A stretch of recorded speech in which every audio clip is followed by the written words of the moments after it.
ठीक। तो देख सकते हैं जो अपनी आर्ट की सीरीज चल रही है, कक्षा 12वीं की चल रही है, अपना भारत पढ़ने जा रहे हैं। आज जो अपना है चैप्टर नंबर 5, कल से जो स्टार्ट हुआ था, कल का वीडियो डला है तो जाके देख सकते हैं और जाके देखो, डिटेलिंग है। और अपने जो टेलीग्राम चैनल है जो है ना, एमपी सरकार 9, 10, 11, 12 पेपर है ना, तो इस पर सारे पेपर मिलते हैं, वो तिमाही हो, 6 हो या अदरवाइज़ जितने भी सॉल्वनेस मिल जाएंगे। वो अभी जो तिमाही 6 के पेपर हैं वो सब वहीं पे मिल रहे हैं, तो जाके चैनल पे सब्सक्राइब कर सकते हैं, ज्वाइन करें और यहाँ पर देखें। और जो भी समझ में नहीं आता है तो कमेंट कर सकते हैं। तो आज अपन आगे चलते हैं। जो कल किया था अपन ने, कल देखा था कि जो अपने का भारतीय सर्वेक्षण विभाग होता है वो क्या रखता है, भूव्यक्तियाँ सभी जानकारी सही तरीके से रखता है। वो क्या करता है, मानचित्र भी तैयार कराता है। लेकिन जो क्या होता है, भू राजस्व विभाग होता है, इसमें आगे जाके वो काम कर रहा होता है। तो यहाँ देखेंगे जो भू राजस्व अभिलेख द्वारा क्या है अपनाया गया भू उपयोग वर्गीकरण निम्न प्रकार से है। वो कहते हैं भूमि का जो उपयोग का वर्गीकरण है वो कितने प्रकार से। तो अपन ने देखा कि इंडिया की बहुत सारी भूमि है, कहीं भी भूमि है, इतनी सारी भूमि को किस तरीके से बांटा जा सकता है, क्योंकि इंडिया में बहुत सारी भूमि है, रहने की जगह अलग है, खेती करने की चीज़ जगह। तो जो मेन चीज़ क्या है, जितना भी भू राजस्व विभाग द्वारा ही क्या है अपनाया गया भू उपयोग वर्गीकरण हर जगह चल रहा है। चाहे वो कोई प्लाट खरीद रहा हो, कोई ज़मीन खरीद रहा हो, तो उनकी चाहे वो रजिस्ट्रियाँ हो रही हों, है ना, सारी जगह जो बंदियाँ होती हैं सारी जिक्र करते हैं, उसमें भी लिखा होता है भू राजस्व अभिलेख, है ना। तो अब देख सकते हैं किस प्रकार से बटा हुआ है।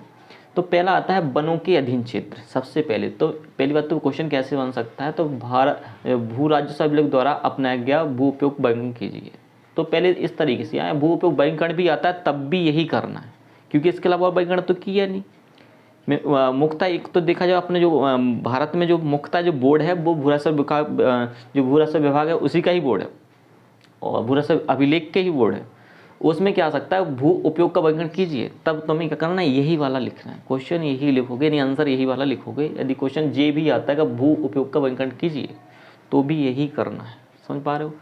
अब जो पहला दिया गया है वनों के अधीन क्षेत्र, वनों के अधीन क्षेत्र, तो ऐसा क्षेत्र जो क्या सरकार ने क्या कर दिया, वन क्षेत्र सीमांकन कर दिया है। मतलब ऐसा क्षेत्र जो क्या सरकार द्वारा क्या है वर्गीकृत वन क्षेत्र सीमांकन कर दिया है।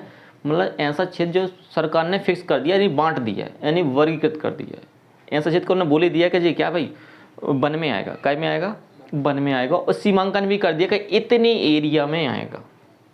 सीमांकन मतलब उन्होंने नाप तोल कर दिया कि भाई इतने में आएगा। तो वहाँ पर लिखा भी होता है, जैसे अपन ने कहा वसारी के आगे जाते हैं तो यहाँ पर क्या है बोर्ड लिखा है जी भाई वन क्षेत्र है, तो वन क्षेत्र में जितना एरिया उतने एरिया में कोई भी इंसान क्या वहाँ पर कब्जा नहीं कर सकता है।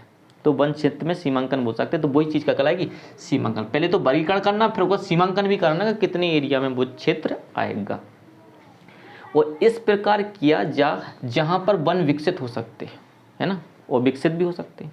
चलो, और वैसे देखें तो भू राजस्व अभिलेख में इसी परिभाषा को सतत अपनाया। मतलब जितने जगह भी, यानी जैसे इंडिया में जितने भी क्या हैं वन क्षेत्र हैं, मतलब वनों के अधीन क्षेत्र हैं, सभी जगह उन्होंने क्या यही रूल अपनाया है कि इसी परिभाषा को उन्होंने अपनाया है कि भाई क्या करो, सभी का पहले वर्गीकृत करो और फिर सीमांकन करो।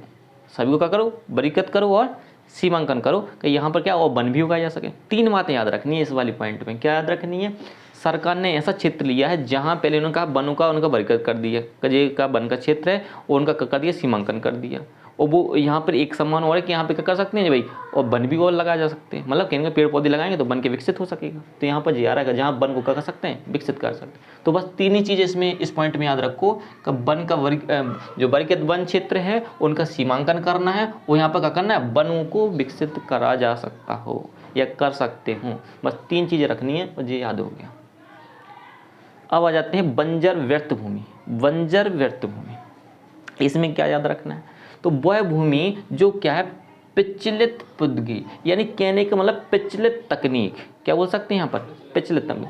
तो वह क्षेत्र बोलो यहाँ या वह भूमि बोलो, तो मेन चीज़ यहाँ ये है कि तुम्हें याद रखनी पिछलित तकनीक से भी क्या है मदद से किसी को योग्य नहीं बना सकते अपन।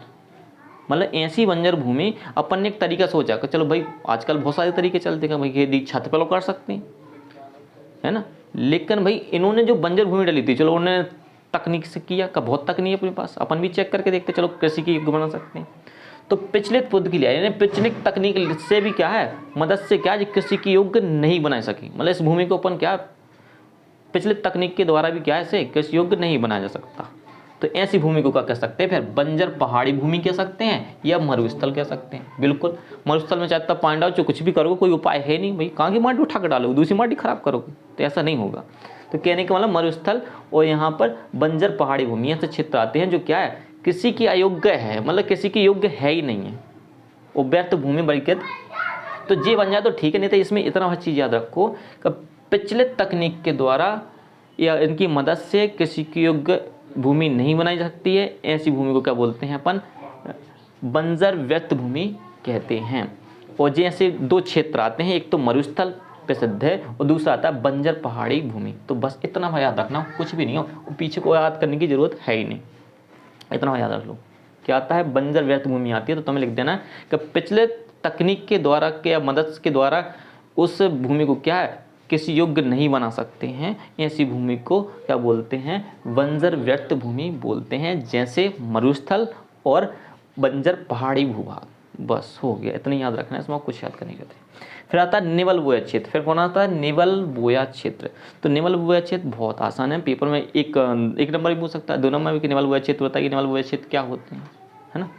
तो वह भूमि या वह क्षेत्र, वह भूमि या वह क्षेत्र जिस पे फसलें उगाई जाती हैं और काटी जाती हैं, फसलें उगाई जाती हैं और काटी जाती हैं, वो निवल बोया क्षेत्र कहलाता है। क्या समझ में आया, निवल बोया क्षेत्र क्या है, वह भूमि जिस पर क्या है फसलें उगाई जाती हैं और काटी जाती हैं, उसने निवल बोया क्षेत्र कहते हैं या कहलाता है। आ जाते हैं चौथे नंबर पॉइंट पे, गैर कृषि कार्यों में प्रयुक्त भूमि। मतलब गैर कृषि कार्य मतलब वो क्या है, ऐसी भूमि जो क्या है कृषि में प्रयोग नहीं की गई, मतलब और कामों में क्या किया गया है, इनका प्रयोग किया गया है, तो बोल सकते हैं गैर कृषि कार्य प्रयुक्त भूमि। तो ऐसी भूमि क्या आती है, तो यहाँ बोल सकते हैं ऐसी भूमि बोल सकते हो या क्षेत्र बोल सकते हैं, संबर बोल सकते हो। जैसे याद ना हो तो यहाँ बोल सकते हैं ऐसा क्षेत्र जहाँ क्या है, जैसे बस्तियाँ कहाँ होती हैं, ग्रामीणों में भी होती हैं, शहरों में, जो अपन पहले पढ़ चुके हैं 4 अध्याय में, ग्रामीण बस्ती और नगरीय बस्ती। तो इसलिए यहाँ लिखा है ग्रामीण और शहर। और ऐसी जो अवसंरचना है जिनकी कोई संरचना नहीं है, जैसे सड़क क्या होगी, सड़कें हो गई, नहरें हो गई, इनकी कोई संरचना नहीं है, तो ये भी तो भाई सड़कें वो भी तो जगह ले जाती हैं, वो भी तो क्षेत्र ले जाती हैं, और नहरें भी तो क्या है क्षेत्र ले जाती हैं। उद्योग दुकानें आदि भू उपयोग सम्मिलित हैं। तो मतलब इसमें क्या क्या है, ऐसा क्षेत्र बोल सकते हैं कि ऐसा क्षेत्र जहाँ बस्तियाँ, ग्रामीण और शहर, वो अब जैसे अवसंरचना आकृति बोल सकते हैं, नहरें हो गई, सड़कें हो गई आदि क्षेत्र इसमें आते हैं, ऐसे लिख सकते हो, बात खत्म। ये भी या दुकानों का भी लिखना तो दुकानें, हाँ दुकानें क्षेत्र, ये भी ऐसे क्षेत्र दुकानें और उद्योग क्षेत्र। तो इसमें क्या बात रखनी है, 2-3 बात याद रख लो। पहली चीज़ याद रखनी है कि ऐसा क्षेत्र जहाँ क्या है, जैसे अभी बस्तियाँ हैं, ग्रामीण और शहरी। और दूसरी बात याद रखनी है अवसंरचना, ये क्वेश्चन पूछ सकता है, क्योंकि ऑब्जेक्टिव में पूछ सकता है अवसंरचना वाली क्षेत्र होता है ये कौन से। तो अवसंरचना वाली सड़कें और नहरें, क्योंकि इनकी कोई आकृति नहीं होती, सड़कों की कोई आकृति नहीं है, जहाँ सब नहरें, इनकी कोई क्या होती है, इनकी कोई आकृति नहीं होती है। तो क्या याद रखना है, अवसंरचना में तुम्हें नहरें और सड़कें याद रखनी है। इसके बाद उद्योग और दुकानें इस क्षेत्र में सम्मिलित होते हैं, बस इतना ही करना है बस। इसके बाद आते हैं विविध तरु वाली फसलें। विविध तरु फसलें के अंतर्गत क्षेत्र, तरु वाली फसलें कौन होती हैं वो पूछ भी सकता है। तो विविध तरु वाली फसलें और आने वाले क्षेत्र, विविध मतलब अलग अलग तरु वाली फसलें, जैसे इस क्षेत्र में वह भूमि आती सम्मिलित की जाती है, इस क्षेत्र में वह भूमि सम्मिलित की जाती है जिस पर क्या करते हैं उद्यान और फसलदार इस प्रकार के अधिकार भूमि की क्या होती है निजी स्वामित्व होता है।